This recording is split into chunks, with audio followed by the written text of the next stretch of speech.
Supreme court ने स्पष्ट कहा है कि जब नोटिफिकेशन किसी भी प्रकार से जो आवेदन चिन्हित किए जाते हैं, आवेदन लिए जाते हैं किसी भी विभाग द्वारा, उसमें ये नोटिफिकेशन के बाद किसी भी प्रकार के संशोधन होते हैं तो वो संशोधन जो है मान्य नहीं होंगे। यहाँ तक कि महिलाओं के आरक्षण के साथ भी छेड़छाड़ हुआ। आपको याद होगा TRD1 में जो RTI से खुलासा हुआ है, कई तरह के खुलासे हो रहे हैं। आपको याद होगा कि 1 to 5 यानी प्राथमिक शिक्षक बनने के लिए जो महिलाओं के आरक्षण है वो 35% बिहार की मूल कोटि की महिलाओं को मिलनी चाहिए, परंतु आरक्षण का लाभ उन्हें नहीं मिला और लगता 17,000 महिलाओं को नौकरी में से 10,000 से ज्यादा किसी दूसरे स्टेट की महिलाओं को नौकरी मिली।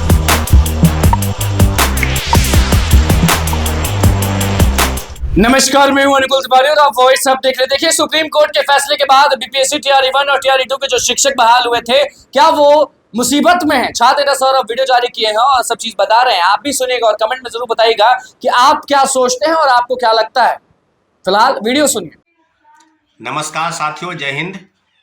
अभी बात होगी बीपीएससी TRD1 की, TRD2 की और TRD3 की। सब मामलों पर आपको हम जानकारी दे दें कि अभी तीसरे फेज की बहाली में जो 87,000 पद है और जिसको लेकर रिजल्ट निकालने की प्रक्रिया चल रही है, तो रिजल्ट को लेकर एक बात है, सभी के मन में एक संशय है कि कब आएगा रिजल्ट। और मुझे लगता है कि छठ पूजा के पहले 1 to 5 और 6 to 8 जो रोस्टर क्लियरेंस है के मामले में कि 50% आरक्षण के तहत जो है रिजल्ट निकलेगा। इसके तहत सारी प्रक्रिया जो है वो संभवतः बीपीएससी द्वारा शिक्षा विभाग को भेजी गई है। बीपीएससी ने नोटिस के द्वारा ये भी कहा है कि रोस्टर क्लियरेंस शिक्षा विभाग का मामला और शिक्षा विभाग ने तमाम जिला शिक्षा पदाधिकारियों को DPO और DPM को पत्र लिखकर ये सूचित किया है कि लगातार आप जो रोस्टर क्लियरेंस है उसको क्लियर कीजिए ताकि रिजल्ट के प्रकाशन में किसी प्रकार का विलंब न हो साथियों। तभी रोस्टर क्लियरेंस में पूरी तरीके से क्या सच्चाई है, क्या अफवाह है, लेकिन 1 to 5 और 6 to 8 का मुझे लगता है रोस्टर क्लियरेंस शिक्षा विभाग को मिला है और 9, 10 और 11, 12 का रोस्टर क्लियरेंस जो है उसके मामले में भी। वहीं दूसरी तरफ जो प्रोविजनल आंसर की है उसमें आंसर की में भी बहुत सारे के बदलाव जो है वो किए जा रहे हैं और आंसर की में जो त्रुटि हुई है प्रोविजनल आंसर की में भी, उसमें मुझे लगता है कि कई ऐसे वर्ग हैं जिसका फाइनल आंसर की में बदलाव किया जाएगा, संशोधन किया जाएगा। इसका भी नोटिस जो है वो बीपीएससी ने है वो जारी किया है।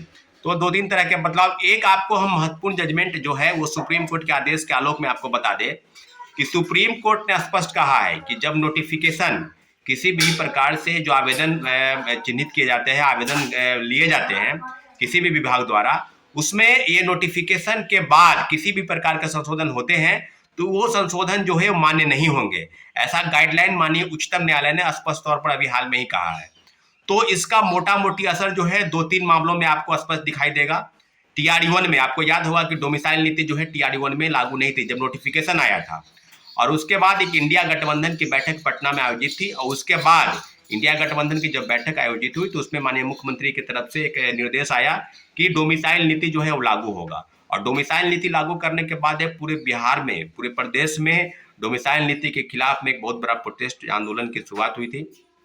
और उसके बाद ये बात हुआ था कि डोमिसाइल नीति को हटाना जरूरी है और डोमिसाइल नीति पर सरकार प्रतिबद्ध थी कि हम देश के तमाम राज्यों के लोगों को भी बिहार में नौकरी देंगे।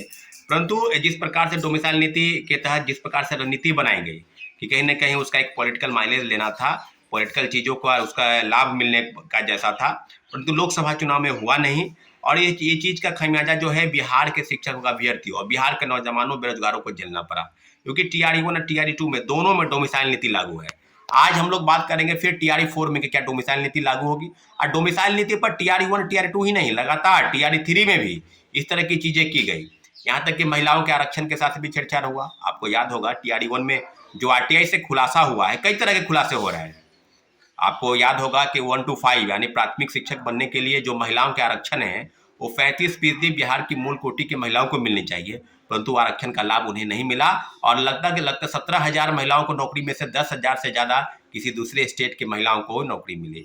अभी कई राज्य के उदाहरण है। सीटेट के मामले में भी स्पष्ट तौर पर कहा गया है कि 42,000 फर्जी शिक्षक TRD1 और TRD2 दोनों में बहाल है। उसमें सीटेट के मामले में कहा जाए तो 60% मार्क्स आपको लाने हैं।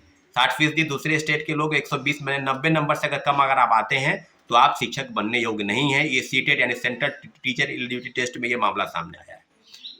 दूसरी तरीके से कहा जाए, सुप्रीम कोर्ट का एक और फैसला आया है, वो फैसला है NIOS DELED के मामले को लेकर साथियों। ये काफी गंभीर मामला है क्योंकि NIOS के शिक्षक जो हैं 18 महीने का जिन्होंने कोर्स किया है ओपन वाले, उनको कहीं ना कहीं TRD1 में नौकरी मिली है।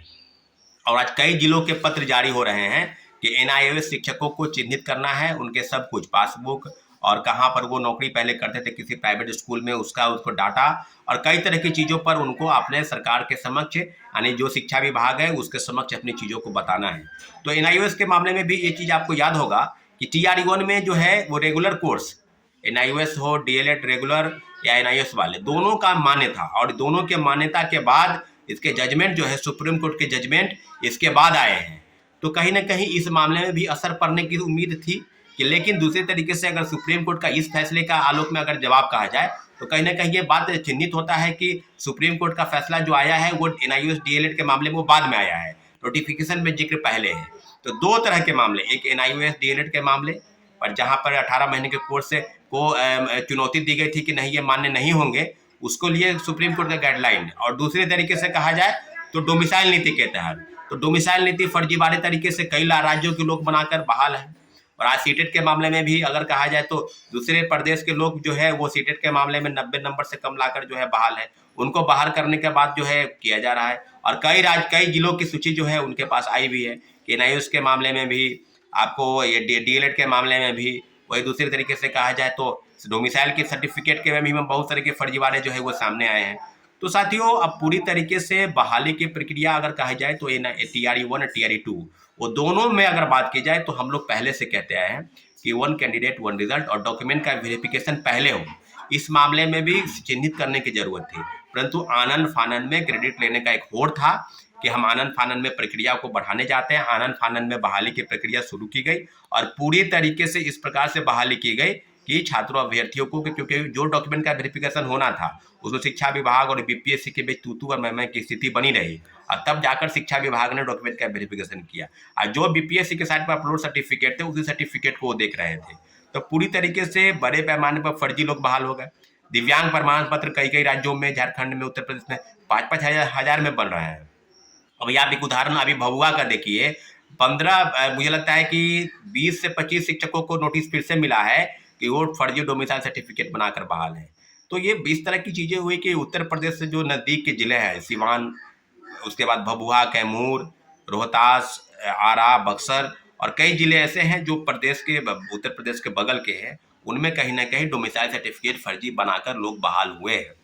तो साथियों डोमिसाइल नीति हो, DLED के मामले हो, NIOS के मामले और दूसरे तरीके से इस तरह के सुप्रीम कोर्ट का जजमेंट, जो सुप्रीम कोर्ट का जजमेंट है उसमें स्पष्ट तौर पर ये जिक्र है कि कोई भी फैसला होगा उसके पहले अगर नोटिफिकेशन जारी है तो उस पर ये लागू नहीं होगा। तो साथियों बड़े पैमाने पर TRD1 TRD2 में बहाली की प्रक्रिया में धांधली हुई है। वही TRD3 में हम लोग लगातार मांग कर रहे हैं कि डॉक्यूमेंट का वेरिफिकेशन पहले हो और 1 कैंडिडेट 1 रिजल्ट। इसलिए मांग इसलिए है क्योंकि कोई भी पद खाली नहीं रख दिया, क्योंकि 87,000 पदों पर बहाली निकाली गई है। ठीक है साथियों, धन्यवाद, जय हिंद। तो आपने सुना छात्र नेता सौरभ को, उनका क्या कुछ कहना था कोर्ट के फैसले के बाद और शिक्षकों को क्या बोल रहे हैं, शिक्षक अभ्यर्थियों को क्या बोल रहे हैं, आप अच्छे से सुन लिए। कमेंट में जरूर बताएगा कि आप क्या सोचते हैं इस फैसले के बाद। तो बस समाचारों को सब्सक्राइब करें, बहुत बहुत धन्यवाद।